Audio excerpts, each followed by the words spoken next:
contact with this person at all, but we kind of figure that that's what the motive is right now until we prove otherwise. It's almost always what you can come out is a financial trying to. Is he cooperating? We haven't so far. He's been sedated, but we've had deputies on scene the entire time he's been in the medical facility, and as soon as he is able to, the doctors know that there's a rush on this, so everybody's been very supportive and cooperative, but right now we've got to get this person into a position where we can start asking questions and hopefully get some answers.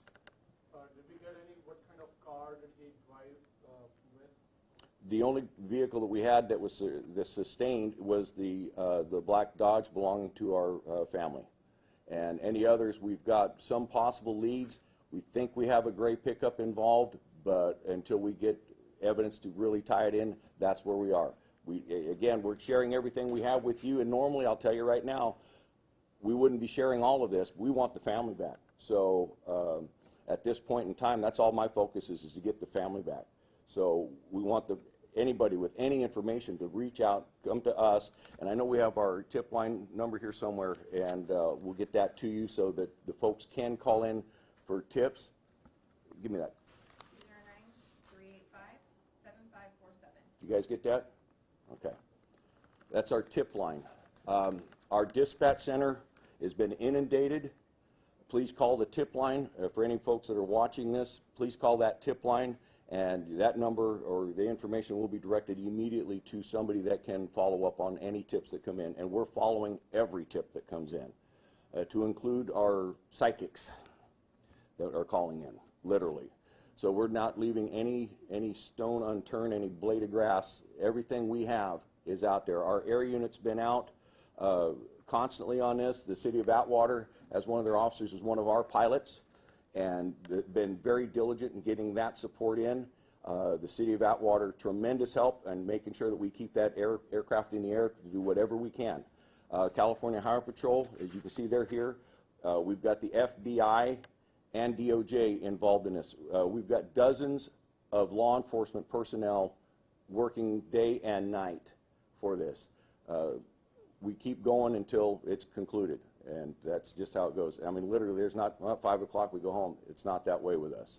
They continue on until they run out of leads. The farmer that found one of the cell phones, what, if anything, did that farmer say? That he found the phone in the middle of the street, okay?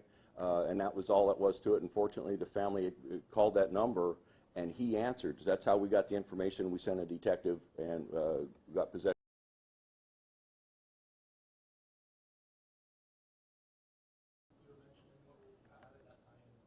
Just in some other videos that we're seeing, and just like I say, everything that we've got, that's what we're going on. We had one, and we're looking into that. So like I say, everything that we have that could be possible, everything is on the table. Nothing's off the table. Sir? Did the suspect attempt suicide before your deputies arrived, or was this after they... No, he attempted suicide prior to any law enforcement contact. The family had told our suspect that they had in fact contacted law enforcement because of what he had told them, and rather than talk with law enforcement, he attempted to take his own life.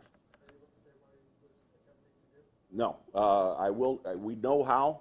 We're not sharing that in case we have other information coming in that can tie into that directly, so that's why we're holding that in. But we can tell you that he attempted to take his own life. How far from the crime scene? It was at a house in the city of Atwater. It wasn't anywhere near the crime scene. Yes, ma'am. The robbery in 2005, did that involve kidnapping? It involved false imprisonment. There's a difference between false imprisonment and kidnapping. False imprisonment is stationary, so I go into your house, I hold you there, can't make you leave or won't let you leave. That's false imprisonment. Kidnapping is I take you out of your house to someplace different. And that was also armed robbery. And just so happens Under Sheriff Gibson was the detective that worked that case. It's a trucking company. Sheriff, do you think this is a hate crime? No, I don't believe it. That's involved at all. At this point, we have nothing to indicate other than we think always money until we are proven otherwise. So, and again, we're hoping to find out today as soon as possible by our suspect. Hopefully he will cooperate with us and give us some information. Right now, the big question and the first question is asked, where's the family? And that's where we're going. So I shared with the family, obviously we have to worry about court and everything else. I'm not worried about court right now. We'll deal with court later. I'm worried about getting that family back. And that's how we're focused on this. 100% of our energy is trying to get our family back. Any businesses nearby who have CCTV over there? We've checked every business, every residence that we've been able to. We've had a couple where the truck was burned. We're trying to get that, but it's really grainy stuff. We're talking about out in the rural, very rural areas. So every place that's been going on, detectives, all of our people have been trying to get whatever information and whatever videos are available. Yes, sir. The weapon that was used in the kidnapping, do you have that in your possession? No, that weapon is still outstanding. Any other victim in their area? Was anybody else in the building at the time? Everybody in the building that we know of was taken by the suspect with him having a gun in his hand.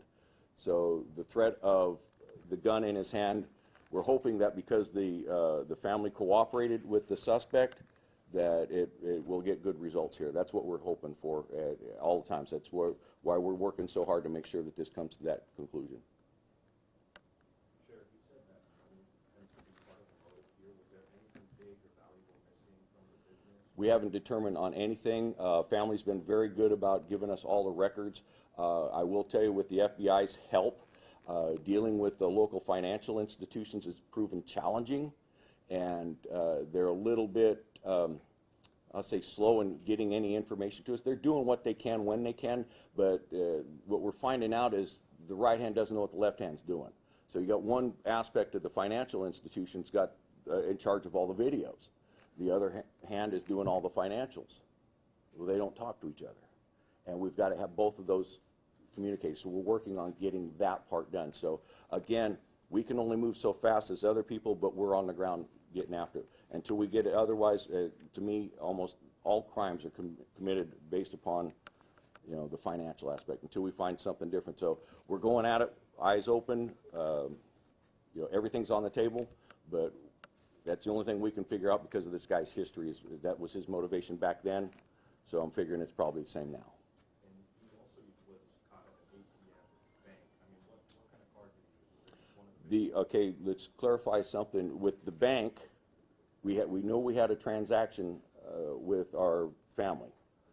The bank had two transactions at the exact same time.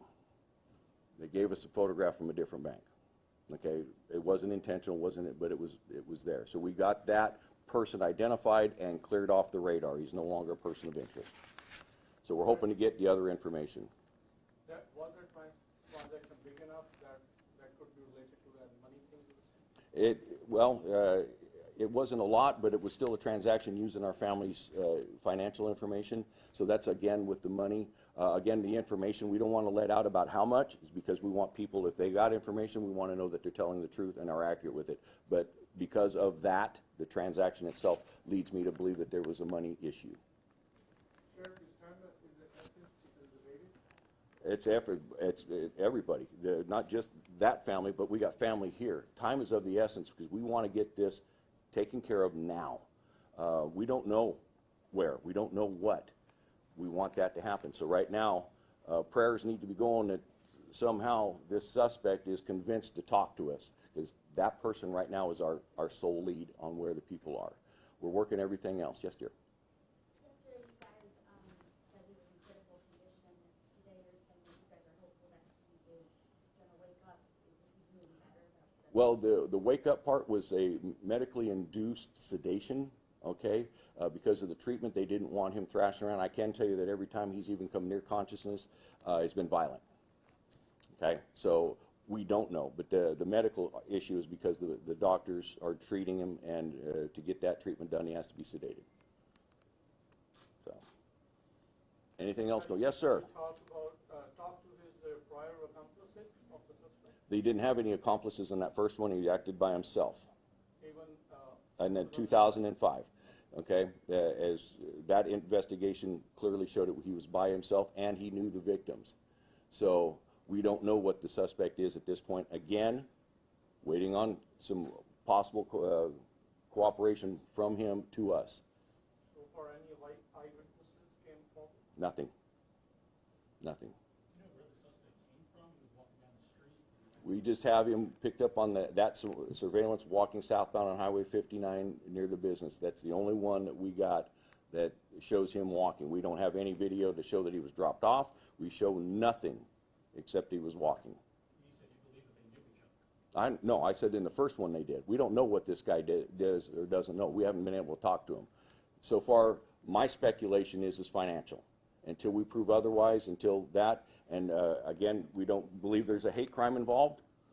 We just think that this guy, because of his history, he's a robber, he's a thief, needs to be in prison, okay? So that's where he needs to be. Hopefully we'll get him to communicate with us so we can get this family. Going back to the bank, can you give the location of that ATM that you used? No. Sure, what can you tell us about the suspect? He lived in Atwater? The suspect has been a Merced County resident, and I believe he's also been a Madera County resident, is that right? Yes. And since he was paroled in 2015, little is known. Okay, we're still trying to gather information on his personal side, but like I say, right now we're just trying to get the family. Once we get the family back, then we're going to start piecing together everything so we can go to trial. But right now, trial's the farthest thing on my mind. So we don't know what he's been doing since 2015. We're going to try to find that out, but like I say, once we get today. So that's where we're stuck at right now. So giving you all the information we have pertaining to this, some of the stuff we're not sharing because in case somebody steps forward, okay, they can say, well, I saw him at whatever bank, thank you, then we know that person is telling us the truth. If we give that information, somebody can, hey, we can, you know. We've discouraged the family at this point to offering any rewards because everybody in the world comes out. We will entertain that later as this thing progresses. I saw another, yes, ma'am. Yesterday, you guys said that the Dodge truck was burned. Was there any evidence inside or anything? Just that everything was scorched. If you had CAL FIRE here, they would tell you the one thing, fire kills all. And you know, once you've done that, we had the physical evidence. There was no indication of anything other than a burnt truck. People were saying about all kinds of gruesome stuff. There was nothing like that. It was just the truck that was burned. So. Were there tire tracks leading away from that truck, or were they walking in your area? That part I was not on scene, and if the investigators found that, they did not share it with me. Do you believe the suspect is a transient at all, or does he have a residence? No, I believe he's a resident of this county and or Madera County because he's got family members here. Sheriff, while the cameras are here, does the family want to make any plea publicly today while everybody's available? Yes. Would you like to come up?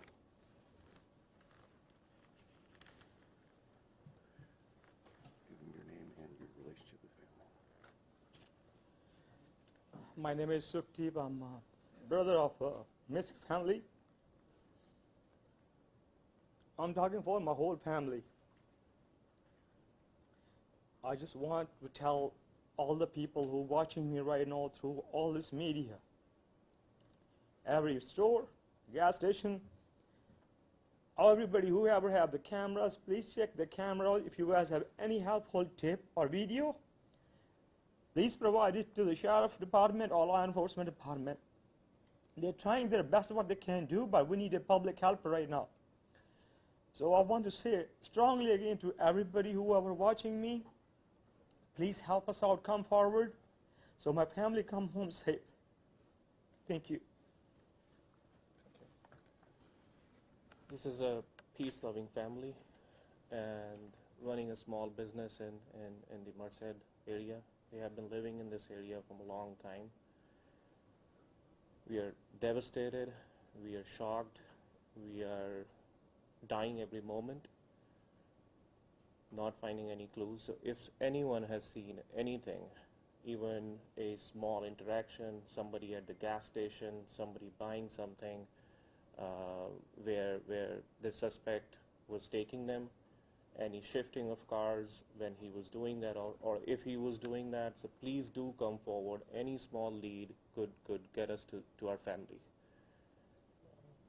And I wanted to also thank all the Sheriff Department and the people that are involved, the media channels, outlets as well.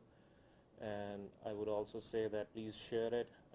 It could be beyond California, so if we could get help, taking it out to all of the public national news, that will, get us more traction in finding those suspects. Thank you.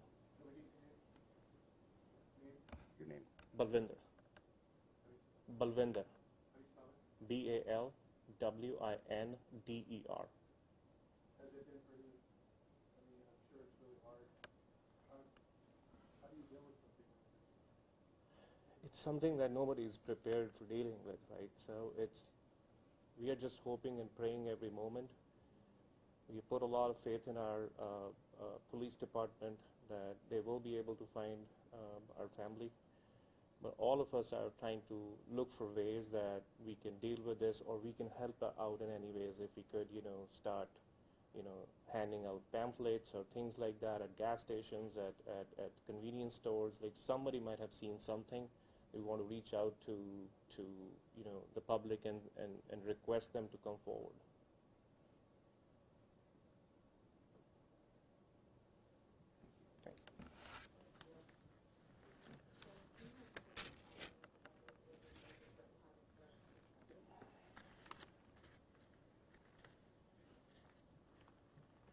I'd like you to spell your name for me. Sukhdeep, S-U-K-H-D, David, E-E-P as in Peter. Sukhdeep Singh, S-I-N-G-H.